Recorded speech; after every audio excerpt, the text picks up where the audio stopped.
Storytel ஆப்பில் எனது நூல்கள் என் குரலில்.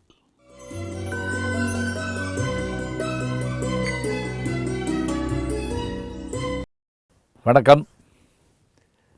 உலக நாடக தினம், அதாவது சர்வதேச நாடக தினம் என்றைக்கு அப்படின்னு பார்த்தா மார்ச் மாதம் 27. இதை 1961 இந்த தினத்தை நாடக தினமாக அறிவிக்கணும் அப்படின்னு முடிவு பண்ணி இதை ஒரு உலக புகழ்பெற்ற ஒருவர் மூலமாக தொடங்கி இந்த நாளை அறிவிக்கிறாங்க. நாடக தினம் அப்படி கொண்டாடப்படுறதுனுடைய நோக்கம் என்ன அப்படின்னு பார்த்திங்கன்னா, சினிமாவுக்கும் நாடகத்துக்கும் வேறுபாடு உண்டு. என்ன, சினிமா செல்லுலாய்டு ஃபிலிம், அங்கே வேறு ஒன்றுமே இல்லை. அது ஒரு ஜடப்பொருள், அதாவது அசையும் ஜடப்பொருள், அவ்வளோதான். அதற்கு வேறு வகையான உயிர் ஓட்டம் எதுவுமே கிடையாது. ஆனால் நாடகம் என்பது மனிதர்களால் நடத்தப்படுவது. அங்கு ஒலி, மெய்மொழி, அதாவது பாடி லாங்குவேஜ், குரல், மாடுலேஷன், ஏற்றத்தாழ்வு, கண்பாவம் என்று இத்தனையும் உண்டு. இதை தவிர நடனமும் சில சமயத்தில் நடிப்பும் பாட்டுமாக நடனம் சேர்ந்து நாடகமாக வரும். அதை பார்த்து கொண்டிருக்கிற போது நமக்கு ஒரு உற்சாகம் ஏற்படும். திரைப்படம் எத்தனை முறை வேண்டுமானாலும் மறுபடி எடுத்துக்கொள்ளலாம், ரீடேக் பண்ணலாம். ஆனால் நாடகத்தில் அப்படி இல்லை. ஒரு முறை அந்த நாடகத்தை நடத்துகிற போது ஒரு பிழை ஏற்பட்டுவிட்டால் அதை சரி செய்ய முடியாது. அப்போ நாடகத்திற்கான இத்தனை பெருமைகள் உண்டு. சரி, நம்முடைய தமிழ்நாட்டில் நாடகத்தினுடைய பெருமையை பற்றி எப்படி சொல்லலாம்? தொல்காப்பியம் இதை பற்றி சொல்கிறது. தொல்காப்பியத்தில் நாடகம் என்கின்ற சொல்லே இருக்கிறது. ஆங்கிலத்தில் தியேட்டர் என்று சொல்கின்ற, ட்ராமா என்று சொல்கின்ற அந்த வார்த்தை நம்முடைய தொல்காப்பியத்தில் நாடகம் என்ற சொல்லால் சொல்லப்படுகிறது. நாடக வழக்கினும் உலகியல் வழக்கினும் பாடல் சான்ற புலனறி வழக்கம், இதுதான் தொல்காப்பிய நூற்பா. அதே போல் மாணிக்கவாசகர் சொல்கிறார், நாடகத்தால் உன்னடியார் போல் நடித்து அப்படிங்கிறார். இது தவிர நிறைய நாடகம் பற்றிய செய்திகள் இருக்கின்றன. தமிழை எடுத்து பாருங்களேன். முத்தமிழ்னு ஏன் பேர் வச்சோம்? முத்தமிழில் என்ன? இயல், இசை, நாடகம்ங்கிறோம். இயல்னா என்ன? பேச்சு தமிழுக்கு பேர் இயற்றமிழ்.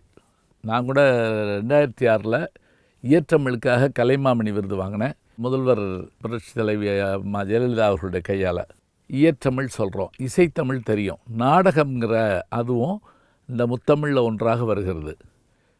அப்போ நம்ம தொல்காப்பியத்தில் பார்த்தோம், மற்றதுலேயும் பார்த்தோம். அதே போல் நாடக மேடை என்பதும் கூட நம்முடைய இலக்கியங்களில் சுட்டி காட்டப்பட்டிருப்பது போல் மற்றவற்றில் இருக்குமான்னு எனக்கு தெரியல. கிரேக்க ரோமாலிய தேட்டர்களை பற்றி நம்ம கேள்விப்பட்டிருக்கோம். வட்ட வடிவமான அரங்கம், சதுர வடிவமான அரங்கம், செவ்வக அரங்கம்லாம் கேள்விப்படுறோம். இங்கே நம்முடைய நாடக அமைப்பை பற்றி சொல்கிறப்ப சிலப்பதிகாரத்தில் அரங்கேற்று காதையில் நாடக அரங்கம் எப்படி இருக்கணும்னு அதில் சொல்லப்படுது. முதல்ல அந்த அரங்கத்தினுடைய ஒலி காட்சிக்கான தன்மை எப்படி இருக்கணுங்கிறதெல்லாம் அதில் இருக்குது.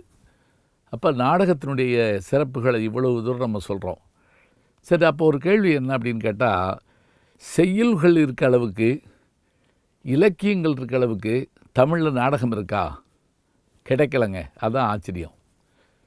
தொல்காப்பியத்தில் நாடகங்கிற சொல் இருக்குது, ஆனால் நாடகங்கள் நமக்கு கிடைச்சிருக்கான்னா இல்லை. அது எப்படின்னு நமக்கு இது வரைக்கும் தெரியல. நாடகங்கிற வடிவம் அதிகமாக காணோம். பக்தி இலக்கியங்களில் சொல்லப்படுற விஷயங்கள் கூத்து, இந்த வகையைத்தான் சொல்கிறாங்க. தில்லையில் கூத்தனை தென்பாண்டி நாட்டானேங்கிறோம். யாரை? சிவபெருமான கூத்தாடுறவன்னு சொல்கிறோம். கூத்துங்கிறது நாடகத்தினுடைய ஒரு பகுதி தான்.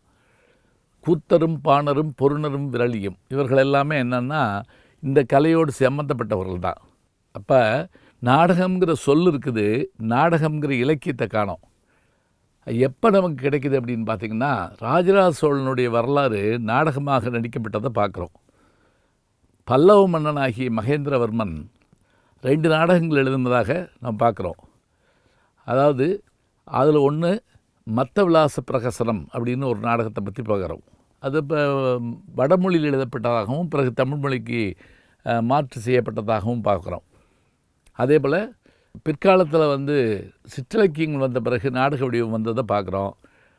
அதெல்லாம் தாண்டி நமக்கு நாடகம்னு வர்றபோது நாடக உலகின் ஆசான் என்று அழைக்கப்படுகின்ற சங்கரதாஸ் சுவாமிகள், நாடக உலகின் தந்தை என்று அழைக்கப்படுகின்ற பம்மல் சம்பந்த முதலியார் இவர்கள்லாம் வந்த பிறகு நமக்கு நாடகங்கள் பற்றி தெரியுது. அமைச்சூர் நாடகங்களும் சென்னையில் இருந்தன. அதாவது தொழில் முறையாக இல்லாமல் அவங்க பொழுதுபோக்காகவும் தங்களுடைய கலையை வெளிப்படுத்துவதற்காக நாடகங்கள் போட்டாங்கிறோம். எப்படியாக இருந்தாலும் உலகம் முழுவதும் நாடகம் என்பது இருக்கிறது. ஷேக்ஸ்பியருடைய நாடகம் அவ்வளவு சிறப்பாக சொல்லப்படுகிறது. அதே போல் இன்னைக்கு வரைக்கும் லண்டன் மாநகரத்தில் அகதா ஹிஸ்ட்ரி என்கின்ற ஒரு பெண் எழுத்தாளருடைய நாடகம் இன்றைக்கி நடந்துக்கிட்டு இருக்கு அப்படிங்கிறாங்க. மவுஸ் ட்ராப் அப்படிங்கிற ஒரு நாடகம் இன்றைக்கி நடந்துக்கிட்டு இருக்குங்கிறாங்க. அப்போ நாடகம் என்பது இத்தனை பின்னணிகளை கொண்டதாக விளங்குகிறது.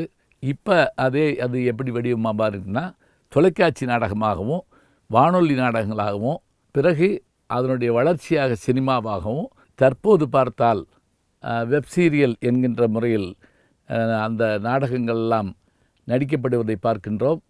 எப்படி பார்த்தாலும் எல்லாவற்றுக்கும் மூலமாக நாடகம் இருப்பதை அறிகின்றோம். நாடகத்தினுடைய வளர்ச்சியை இத்தனை பெரிய ஆலமரமாக வளர்ந்திருக்கிறது. நல்ல செய்திகளை நாளும் சிந்திப்போம். நாளை சந்திப்போம். வணக்கம். அன்புக்குரிய யூடியூப் நேயர்களே, நீங்கள் இன்னும் என்னை நெருக்கமாக பின்தொடர வேண்டும் என்று சொன்னால் ட்விட்டர், இன்ஸ்டாகிராம், ஃபேஸ்புக் போன்ற சமூக வலைதளங்களில் பின்தொடர்ந்து வாருங்கள். நாம் முன்தொடர்ந்து செல்வோம்.